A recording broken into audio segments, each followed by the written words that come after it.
Hello guys, आपने login किया है Bollywood top. So guys, Tarak Mehta का उल्टा चश्मा में जेठालाल की सरप्राइज की स्टोरी का ट्रैक काफी इंटरेस्टिंग मोड पे पहुंच चुका है। और जैसा कि हमने रिसेंट एपिसोड में देखा कि इस समय गोकुलधाम सोसाइटी के लोग बड़ौदा में काफी एंजॉय कर रहे हैं। यानी कि ये बात कहना इस समय गलत नहीं होगा कि गोकुलधाम के मेंबर्स को जेठालाल का ये सरप्राइज बेहद पसंद आया है। लेकिन गाइस, इसी के साथ साथ इस एपिसोड में कुछ ऐसी बातें जो कि मुझे काफी ज्यादा अजीब लगी। एंड गाइस, आई होप ये बात आपने भी नोटिस जरूर की होंगी। सो इस स्टोरी के एक सीन में हम देखते हैं कि तारक मेहता और अंजलि भाभी एक साथ बैठकर वहाँ के एनवायरनमेंट को एंजॉय करते हैं। और तभी उनके पास टप्पू सेना और पत्रकार पोपटलाल आ जाते हैं। और टप्पू सेना बोलती है कि जल्दी चलिए। तो अभी वहाँ पर जो सबसे पहले पहुँचते हैं मेहता साहब और अंजलि भाभी।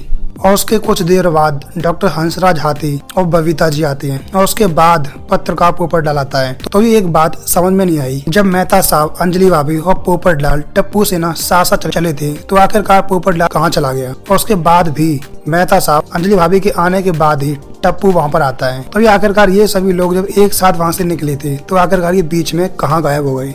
भाई, गोकुलधाम सोसाइटी का एक रूल है कि सभी लोग हमेशा ही अलग अलग आते हैं। यानी अगर जेठालाल ने सभी को आवाज दी है तो गोकुलधाम सोसाइटी के सारे मेंबर एक साथ नहीं बल्कि सभी लोग अलग अलग ही आते हैं। और अगर ये लोग खड़े होते हैं तो हमेशा ही एक ही लाइन में खड़े होते हैं। जब ये लोग गोकुलधाम सोसाइटी से बड़ौदा के लिए निकलते हैं तो उसके एक दिन पहले ही जेठालाल सभी को पतंग बांटता है। तो उस समय गोकुलधाम के मेंबर्स के फोर्स करने पर जेठालाल इस बात का खुलासा करता है कि हम कल काइट फेस्टिवल में जाने वाले हैं। तो भी अगर गोकुलधाम के बस इस बात का जिक्र नहीं करते और वो लोग जेठालाल से सरप्राइज के बारे में फोर्स नहीं करते तो आखिर गोकुलधाम के मेंबर्स को ये बात पता कैसे चलती है कि जहाँ पे हम लोग जाने वाले हैं वहाँ के लिए उन्हें कौन कौन सी पैकिंग करनी है, कौन कौन से कपड़े लेके जाने हैं। तो सुबह 4 बजे आकर ही जेठालाल इस बात का खुलासा करता है कि भाई हम जगह पे जाने वाले हैं और जगह पे आपको ऐसी पैकिंग करनी पड़ेगी। तो आखिरकार जेठालाल ने इस बात का खुलासा गोकुलधाम मेंबर्स के कहने पर क्यों किया, ये बात मुझे अब तक समझ में नहीं आई। सो ये दो बातें जो मुझे इस एपिसोड में काफी ज्यादा अजीब लगी। एंड गाइस, आई होप ये बात आपने भी नोटिस जरूर की होगी। अगर आपने इसके अलावा कोई और बात नोटिस की है तो वही नीचे कमेंट बॉक्स में लिख के जरूर बताएं। बॉलीवुड टॉप को सब्सक्राइब करने के बाद बेल आइकन जरूर प्रेस करें ताकि नई वीडियो की अपडेट आपको मिलती रहे।